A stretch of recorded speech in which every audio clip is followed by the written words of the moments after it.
শেষ জামানায় কিন্তু মুমিন ব্যক্তিদের মধ্যে অনেক মুমিন ব্যক্তির স্বপ্ন কিন্তু সত্য হবে, এটাও এসেছে। মুমিন ব্যক্তির স্বপ্ন কিন্তু সত্য হবে।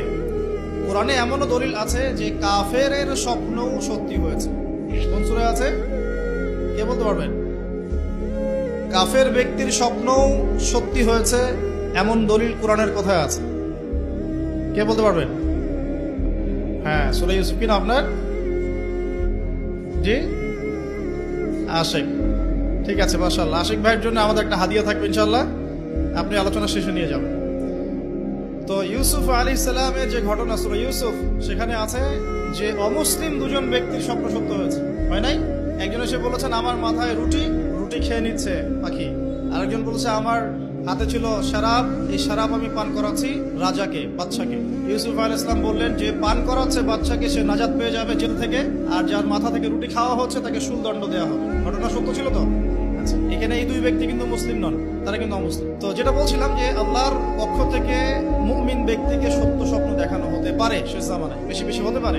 তাই যখন ভালো কোনো স্বপ্ন দেখবেন শুকরিয়া আদায় করবেন আল্লাহর কাছে, আর যদি খারাপ কোনো স্বপ্ন দেখেন তাহলে কাউকে বলতে যাবেন না। খারাপ স্বপ্ন দেখলে কাউকে বলতে যাবেন না, বরং 2 রাকাত নামাজ পড়ে আল্লাহর কাছে আশ্রয় চাইবেন। আল্লাহ, আমি এই খারাপ স্বপ্ন দেখেছি, এর থেকে তোমার কাছে আমি আশ্রয় প্রার্থনা করছি। পবিত্র কোরআনুল কারীমে সূরা আলী ইমরান এর 19 নম্বর আয়াতে আল্লাহ পাক বলছেন, বা'দা আউযু বিল্লাহি মিনাশ শাইতানির রাজীম, ইন্না দীনা ইনদাল্লাহিল ইসলাম। আল্লাহ রাব্বুল আলামিন নিজে বলছেন যে নিশ্চয়ই আল্লাহর কাছে একমাত্র গ্রহণযোগ্য দিন বা জীবন ব্যবস্থার নাম কি? ইসলাম। ইসলাম শব্দের অর্থ কি? আমরা বলি শান্তি। সত্যিকার অর্থে ইসলাম শব্দের অর্থ হচ্ছে আত্মসমর্পণ করা। কি করা? আত্মসমর্পণ করা। যে ব্যক্তি আত্মসমর্পণ করে, যে ব্যক্তি ইসলাম পরিপূর্ণরূপে পালন করে, তাকে আমরা বলি মুসলিম।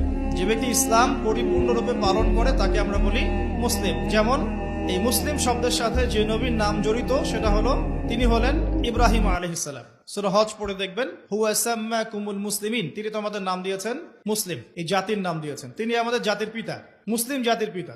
তো ইব্রাহিম আলাইহিস সালামের ব্যাপারে আল্লাহ পাক বলছেন, ইয ক্বালা লাহু রাব্বুহু আসলিম ক্বালা আসলামতু লিরাব্বিল আলামিন। যখনই আল্লাহ পাক ইব্রাহিমকে বলতেন আলাইহিস সালাম যে আত্মসমর্পণ করো, ইব্রাহিম আলাইহিস সালাম কোনো বিজ্ঞান যুক্তি দর্শন খুঁজতে যেতেন না, তিনি বলতেন আসলামতু লিরাব্বিল আলামিন, আমি বিশ্বজগতের প্রতিপালকের কাছে আত্মসমর্পণ করলাম।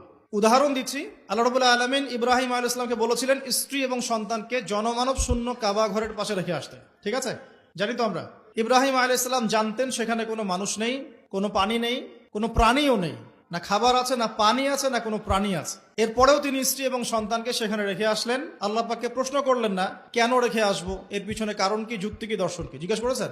ইয ক্বালা লাহু রাব্বুহু আসলিম, যখনই আল্লাহ পাক বলেছেন আত্মসমর্পণ করো, মেনে নাও, তিনি বলেছেন আসলামতু, আমি মেনে নিলাম, লিরাব্বিল